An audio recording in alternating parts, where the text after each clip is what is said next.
전 세계 어느 곳을 가더라도 가난 문제는 우리를 따라다닙니다. 수백만 명이 제대로 된 직업을 갖지 못하고 기본적인 생활 조건도 충족하지 못한 채 하루하루를 버텨내고 있죠. 문제의 핵심은 결국 돈이 없다는 것처럼 보입니다.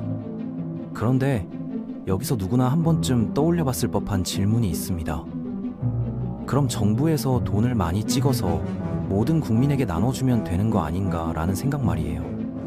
언뜻 들으면 너무나 완벽한 계획처럼 느껴질 수 있습니다. 하지만 현실은 우리의 기대와는 완전히 다른 방향으로 흘러갑니다. 경제학의 기본 원리를 이해하지 못한 채 섣부른 판단을 내리면 오히려 더 큰 재앙을 불러올 수 있어요. 이런 복잡한 문제들을 해결하는 진짜 방법은 무엇일까요? 사실 많은 사람들이 생각하는 가장 간단한 해법이 바로 정부가 화폐를 대량으로 발행해서 모든 국민에게 나눠주는 것이죠. 이론적으로는 모든 사람이 돈을 갖게 되니까 가난 문제가 해결될 것 같습니다. 화폐를 무작정 찍어내기 시작하면 가장 먼저 일어나는 현상이 바로 물가 상승입니다. 이런 현상을 경제학에서는 인플레이션이라고 부르는데, 쉽게 말해서 같은 물건을 사려면 예전보다 훨씬 많은 돈이 필요해진다는 뜻이죠. 우리 경제 시스템 전체가 수요와 공급이라는 기본 원리 위에서 움직이고 있기 때문입니다. 시장에 나와 있는 물건의 양은 그대로인데 사람들이 가진 돈의 양만 늘어나면 자연스럽게 더 많은 사람들이 같은 물건을 사려고 할 겁니다. 그러면 판매자들은 이제 사람들이 더 비싸게 주고도 살 수 있구나 라고 생각하게 되죠. 결국 가격이 올라가는 건 당연한 수순이 됩니다. 이런 현상은 마치 도미노처럼 연쇄적으로 일어나서 경제 전체에 영향을 미치게 됩니다. 좀 더 구체적인 상황을 상상해 보겠습니다. 어떤 동네에 빵집이 하나 있고 매일 빵을 5개씩만 만든다고 해보죠. 그리고 그 동네에는 5명의 주민이 살고 있는데 각자 빵 하나 값인 4,800원씩을 가지고 있습니다. 이 상황에서는 모든 사람이 빵 하나씩을 정확히 살 수 있겠죠. 수요와 공급이 딱 맞아떨어지는 이상적인 상황이라고 할 수 있습니다. 빵집 사장도 적정한 이윤을 얻고 소비자들도 합리적인 가격으로 빵을 살 수 있어요. 그런데 갑자기 정부에서 모든 사람에게 4,800원씩을 추가로 나눠줬다고 생각해 보세요. 이제 각자 9,600원을 가지게 됐습니다. 당연히 사람들은 이제 빵을 2개씩 사야지 라고 생각할 겁니다. 문제는 빵집에서 만드는 빵은 여전히 5개뿐이라는 점이죠. 10개의 수요가 있는데 공급은 5개밖에 없으니까 심각한 불균형이 생기게 됩니다. 이런 상황에서는 가격 메커니즘이 작동하게 되어 있어요. 빵집 사장 입장에서는 어떻게 해야 할까요? 10개의 빵을 원하는 사람들이 있는데 5개밖에 없으니까 가장 많은 돈을 내는 사람에게 팔게 될 겁니다. 결국 빵 가격이 4,800원에서 9,600원으로 뛰어오르게 되죠. 사람들은 돈을 2배로 받았지만 결국 빵 하나 사는데 드는 돈도 2배가 되어서 원래와 똑같은 상황이 되었습니다. 아니, 오히려 더 불안정한 상황이 되었다고 할 수 있어요. 가격 변동성이 커지고 예측하기 어려워졌거든요. 그렇다면 빵집이라도 더 부자가 됐을까요? 처음에는 그럴 것 같지만 실제로는 그렇지 않습니다. 빵을 만들려면 밀가루가 필요한데 밀가루를 만드는 회사들도 모두 더 많은 돈을 갖게 됐으니까 밀가루 값도 올라가게 됩니다. 밀가루의 원료인 밀을 기르는 농장의 수는 한정되어 있는데 밀가루 회사들이 더 많은 돈을 가지고 밀을 사려고 경쟁하면 밀값도 덩달아 뛰어오르죠. 이런 식으로 원재료부터 시작해서 모든 생산 단계의 비용이 상승하게 됩니다. 빵집 사장이 받는 임대료도 올라갈 겁니다. 건물주도 더 많은 돈을 갖게 됐으니까 다른 건물에 투자할 여력이 생기죠. 그러면 부동산 수요가 늘어나고 자연스럽게 임대료도 상승하게 됩니다. 빵집에서 일하는 직원들도 임금 인상을 요구할 겁니다. 물가가 올랐는데 임금이 그대로라면 실질 소득이 줄어드는 셈이니까요. 전기료, 가스료, 물세 같은 공과금도 모두 인상될 가능성이 높습니다. 결국 모든 물건의 가격이 연쇄적으로 상승하게 되고 아무도 실질적으로 더 부유해지지 않습니다. 오히려 경제 전체가 혼란에 빠지게 되죠. 가격을 예측하기 어려워지니까 장기적인 계획을 세우기도 힘들어집니다. 이런 현상이 극도로 심해지면 하이퍼인플레이션이라고 부르는데 가격이 하루에도 몇 번씩 바뀔 정도로 심각한 상황을 말합니다. 이런 상황에서는 화폐가 제대로 된 가치 저장 수단 역할을 하지 못하게 되어서 경제활동 자체가 마비될 수 있어요. 이런 일이 실제로 일어났던 나라들의 사례를 살펴보면 더욱 생생하게 이해할 수 있습니다. 1920년대 독일에서 일어난 일을 보겠습니다. 제1차 세계대전에서 패한 독일은 바이마르 공화국이라는 새로운 정부를 세웠는데 이 나라는 정말 심각한 문제들에 직면해 있었습니다. 전쟁으로 인해 나라 전체의 기반 시설이 망가져 있었고 게다가 승전국들이 베르사유 조약을 통해 엄청난 배상금을 요구했습니다. 독일 정부는 1320억 금마르크라는 천문학적인 액수를 배상금으로 지불해야 했어요. 정부는 할 수 없이 화폐를 마구 찍어내서 이 빚들을 갚으려고 했죠. 1919년부터 본격적으로 화폐 발행량을 늘리기 시작했는데 처음에는 별다른 문제가 없어 보였습니다. 하지만 시간이 지날수록 상황은 걷잡을 수 없이 악화되어 갔어요. 그 결과는 참혹했습니다. 1923년 11월쯤에는 물가가 몇 시간마다 2배씩 뛰어올랐습니다. 빵 한 덩어리를 사려면 수레에 돈을 가득 담아가야 했을 정도였죠. 1923년 초에 260마르크 정도였던 빵값이 그해 말에는 무려 1900억 마르크까지 치솟았습니다. 사람들의 평생 저축이 하루아침에 휴지 조각이 되어버린 거예요. 은퇴를 앞둔 노인들이 평생 모은 돈으로 빵 한 조각도 사지 못하는 상황이 벌어졌습니다. 중산층이었던 사람들이 갑자기 극빈층으로 전락하게 되었죠. 이런 극심한 경제 혼란은 결국 사회 전체를 불안정하게 만들었고 역사를 바꾼 비극적인 결과로 이어지게 됩니다. 사람들은 기존 정치 시스템에 대한 불신을 갖게 되었고 극단적인 정치 세력들이 힘을 얻게 되는 계기가 되었어요. 2007년 짐바브웨에서도 비슷한 일이 벌어졌습니다. 이 나라는 원래 로디지아라고 불렸던 곳으로 1980년대에 독립하면서 짐바브웨가 되었죠. 새로운 대통령 로버트 무가베는 백인 농장주들로부터 땅을 빼앗아서 흑인들에게 나눠주는 정책을 폈습니다. 표면적으로는 좋은 정책처럼 보였지만 실행 과정에서 심각한 문제가 생겼어요. 문제는 새로운 농장주들 대부분이 농업 기술을 제대로 모른다는 점이었습니다. 몇 대에 걸쳐 축적된 농업 노하우가 하루아침에 사라져버린 거죠. 결과적으로 농업 생산량이 급격히 떨어지고 나라 전체가 경제난에 빠졌습니다. 짐바브웨는 원래 아프리카의 곡창이라고 불릴 정도로 농업이 발달한 나라였는데 갑자기 식량을 수입해야 하는 처지가 되었어요. 정부는 이 문제를 해결하겠다며 화폐를 대량으로 발행하기 시작했죠.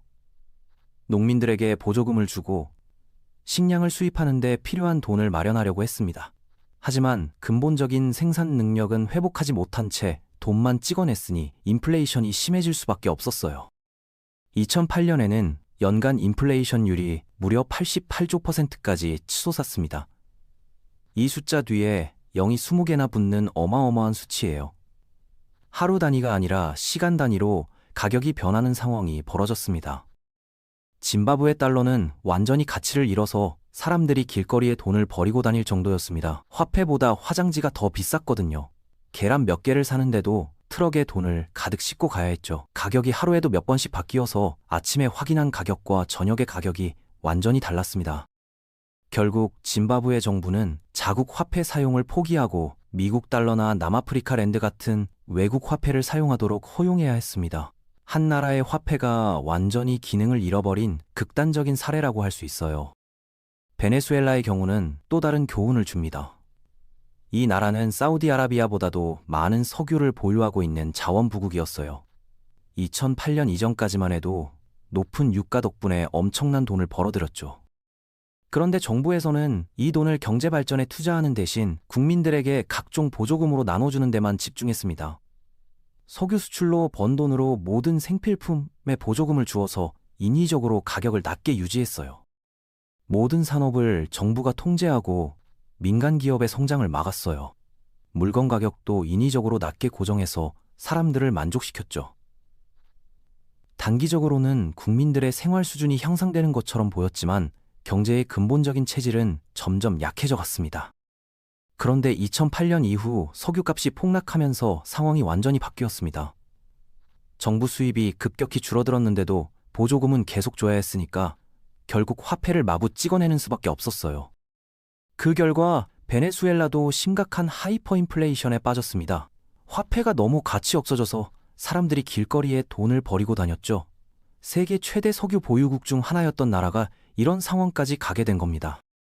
현재도 베네수엘라에서는 수백만 명의 사람들이 나라를 떠나 주변국으로 피난을 가고 있는 상황입니다. 의사나 교사 같은 전문직 종사자들까지도 생계를 위해 다른 나라로 이주하고 있어요. 헝가리나 유고슬라비아 같은 다른 나라들도 비슷한 경험을 했습니다.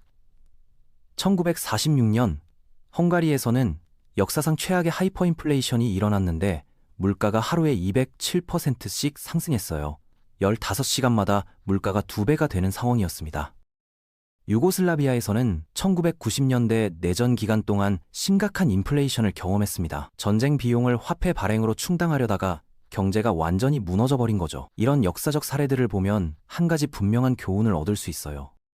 화폐를 무작정 찍어내는 것은 문제를 해결하는 게 아니라 오히려 더 큰 문제를 만들어낸다는 것이죠. 단기적으로는 일시적인 효과가 있을 수 있지만 장기적으로는 경제 전체를 파탄으로 이끌 수 있는 위험한 정책입니다. 그렇다면 국민들에게 나눠주지 말고 외국 빚을 갚는 데만 쓰면 되지 않을까라고 생각할 수도 있습니다. 하지만 이것도 통하지 않아요? 다른 나라들은 각종 경제 지표나 통화 시장을 통해서 어느 나라가 화폐를 과도하게 발행하고 있는지를 금방 알아차립니다. 외국 채권자들 입장에서는 가치가 떨어지고 있는 화폐로 빚을 갚겠다고 하면 받아들이지 않겠죠. 그런 돈을 받는다는 건 손해를 보는 것과 같으니까요. 결국 그 나라의 경제적 신뢰도만 떨어뜨리는 결과를 가져옵니다. 국제시장에서는 환율이라는 메커니즘이 작동하거든요. 어떤 나라가 화폐를 과도하게 발행하면 그 나라 화폐의 가치가 다른 나라 화폐에 비해 떨어지게 됩니다. 그러면 수입품 가격이 급등하게 되어서 국내 인플레이션이 더욱 심해져요. 그렇다면 진짜 해결책은 무엇일까요? 답은 가치를 실제로 창출하는 것입니다. 교육 시스템을 개선해서 사람들의 능력을 키우고 도로나 항구 같은 기반 시설을 제대로 구축하고 새로운 기술 개발을 지원하고 기업들이 성장할 수 있는 환경을 만드는 거예요. 이런 투자들은 당장 눈에 보이는 효과는 없을 수 있지만 장기적으로는 경제의 생산 능력을 크게 향상시킵니다. 더 많은 물건을 만들어낼 수 있게 되고 더 좋은 서비스를 제공할 수 있게 되거든요. 수요가 늘어나는 만큼 공급도 함께 늘어나면 가격은 안정될 수 있습니다. 정부가 기업들의 생산 능력 향상을 도우면 기업들은 더 많은 사람을 고용하게 되고 더 많은 제품을 만들어낼 수 있겠죠. 일자리를 얻은 사람들은 제대로 된 소득을 가지게 되어서 필요한 물건들을 살 수 있게 됩니다. 이렇게 선순환 구조가 만들어지면 지속 가능한 경제 성장이 가능해져요. 이렇게 일해서 번 돈은 그냥 받은 돈과는 다릅니다. 사람들이 자신의 노력으로 얻은 소득이기 때문에 더 신중하게 사용하게 되죠. 이런 방식은 무분별한 소비를 막아서 수요를 적절하게 조절하는 효과도 있습니다. 판매자들도 제품이 많아지고 경쟁자가 늘어나면 함부로 가격을 올릴 수 없게 됩니다. 소비자들에게 더 나은 제품을 더 합리적인 가격으로 제공해야 경쟁에서 살아남을 수 있거든요. 이런 건전한 경쟁이 경제 전체의 효율성을 높입니다. 국민들은 더 나은 삶을 살게 되고 나라 전체의 경제도 건강하게 성장하게 되는 거죠. 무엇보다 이런 방식으로 이룬 성장은 지속 가능하다는 장점이 있어요. 외부 충격에도 쉽게 흔들리지 않는 탄탄한 경제 구조를 만들 수 있습니다. 실제로 일본이나 한국 같은 나라들이 이런 방식으로 경제를 발전시켜 왔습니다. 화폐를 마구 찍어내는 대신 교육과 기술, 인프라에 투자해서 실질적인 생산 능력을 키워나간 거예요. 한국의 경우 1960년대부터 교육에 대한 투자를 크게 늘렸습니다. 초등교육을 의무교육으로 만들고 중고등학교와 대학교 진학률도 꾸준히 높여나갔어요. 동시에 기술교육에도 힘을 쏟아서 숙련된 기술자들을 많이 양성했습니다. 인프라 건설에도 엄청난 투자를 했죠. 고속도로를 건설하고 항만을 확충하고 전력 공급시설을 늘렸어요. 이런 기반 시설들이 갖춰지니까 기업들이 더 효율적으로 생산 활동을 할 수 있게 되었습니다. 정부는 또한 기업들이 새로운 기술을 개발하고 도입할 수 있도록 다양한 지원을 제공했습니다. 연구 개발에 대한 세제 혜택을 주고 기술 도입에 필요한 자금을 저리로 융자해 주었어요. 그 결과 지속 가능한 경제 성장을 이룰 수 있었죠. 1970년대와 1980년대에 연평균 8-9%의 높은 성장률을 기록하면서도 인플레이션은 비교적 안정적으로 관리할 수 있었습니다. 일본도 마찬가지입니다. 2차 대전 이후 폐허가 된 상황에서 교육과 기술 개발에 집중 투자했어요. 특히 품질 관리와 생산성 향상에 엄청난 노력을 기울였습니다.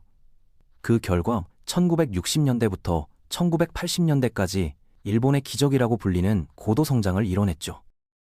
반대로 화폐 발행에만 의존했던 나라들은 대부분 실패했습니다.